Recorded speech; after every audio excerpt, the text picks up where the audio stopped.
99.7 DJX. So last week, group therapy. Kelly, do you want to kind of give them the recap on Savanna's message to us? Yeah, it was kind of a delicate situation. So she was going to be giving the eulogy at her brother-in-law's celebration of life, Right. the memorial. And there were two ladies that were special in his life that wanted to be mentioned that did not know about each other. Yeah, I mean, let's just call it what it is. They were girlfriends. Yeah, two girlfriends. Yeah.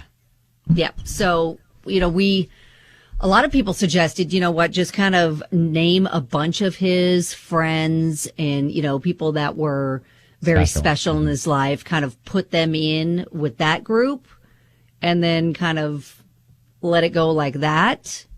And I think that was probably one of the best suggestions. Yeah, and that's I think what we all landed on, and thinking, look, as you're up there, just say, hey, there were a lot of people who loved him, like Kelly and Ben and Jennifer and Susie and Bob, his wrestling coach, and all this stuff, and just kind of have it in there, right? Yeah. So we got an update. Yep, we sure did, and it's pretty amazing. So she wrote back to us. And she said, first of all, she promised that she would get back to us. Thank goodness she did. She said, thank you. It was beautiful. And I had decided to say in the eulogy that he was leaving behind a beautiful girlfriend and many friends such as, and then I named both the girls mixed in with the other names. My husband, a couple of friends, and I played keep away for a couple of hours, separately talking to them at different sides of the room until one had to leave. Oh, my gosh. It will probably come out in the light sometime soon, but it won't be my fault or my problem at hand. I'm just going to be playing dumb with both of them. Nice. Thank you so much for your help and advice. Hopefully this doesn't turn into a Facebook fight theater in the coming weeks. Well, I'll tell you, I think she played it right. I think that's a good update. Yeah. I mean, obviously, sorrow in the moment. What I'm curious is which one got first billing. Oh, I know. That's immediately what I thought. I was like, I know. And if they were right next to each other, like if she mentioned, Kelly and Becca. Yes. Or no, I don't think I think it was probably mixed in. She said they were mixed in. Yeah.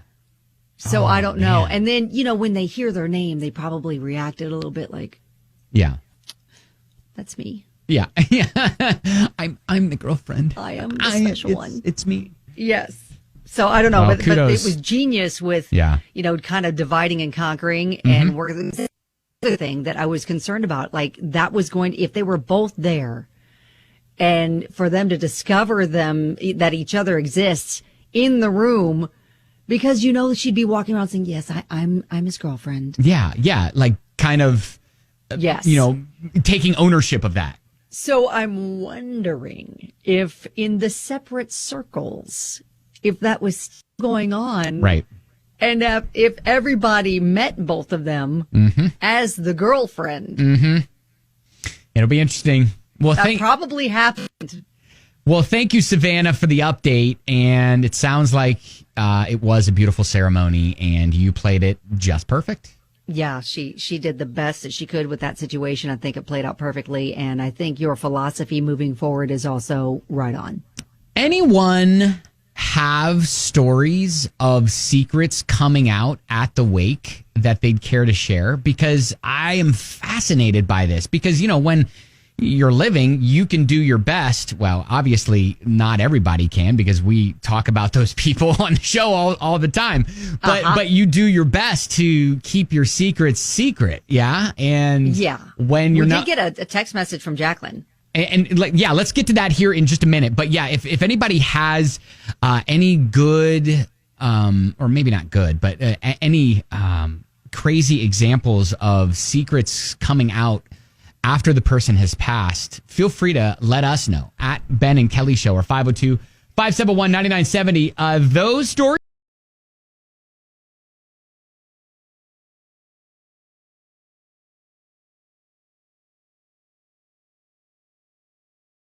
coming up next.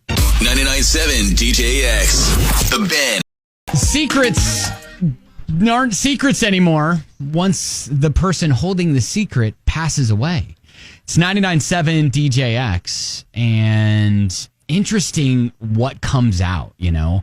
It's funny because we spoke with one of our officer friends last week who said he had been hired, or he has been hired for several wakes just because to do security. Yep, the family knew there were going to be secrets exposed, like wives and mistresses coming together in the same place Drama. to pay their respects. Yep, exactly.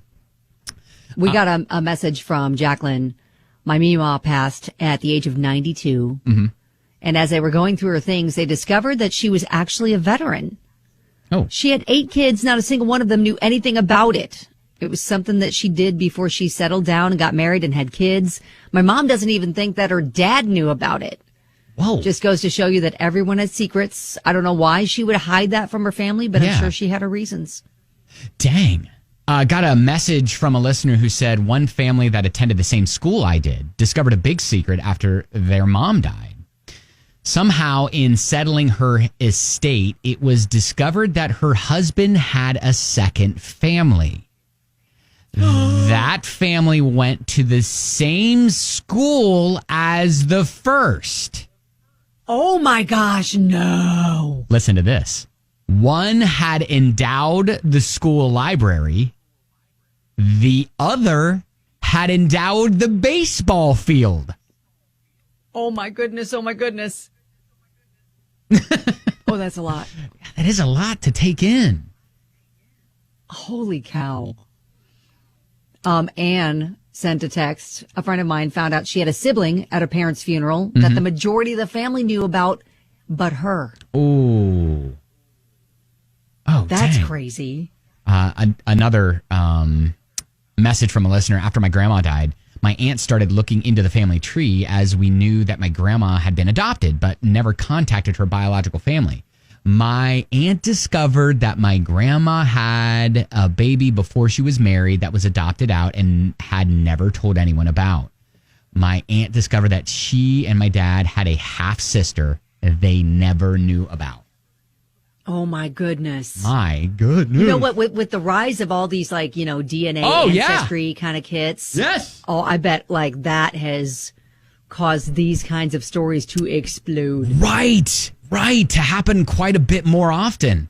When, all of a sudden it's like, hey, you get a little ping on your phone. You're like, oh, you may have a DNA match. And you're like, oh, all right. It's probably just an aunt or uncle who decided to jump on, Ancestry.com or whatever. And you look at it and you're like, wait, hang on a second. Hang on a second. So, wow. All right. Crazy. Yeah, interesting there. All right, coming up here in just a few minutes, we'll dive into your feel-good stories. Yeah, there's a really cool grassroots campaign that's going on right now, started by a Louisvillian who's trying to get backpacks full of supplies to kids displaced in the Ukraine. We'll tell you what they're up to and how you can get involved if you want to help. Yeah, and what happens when you think your sister-in-law isn't being a good parent?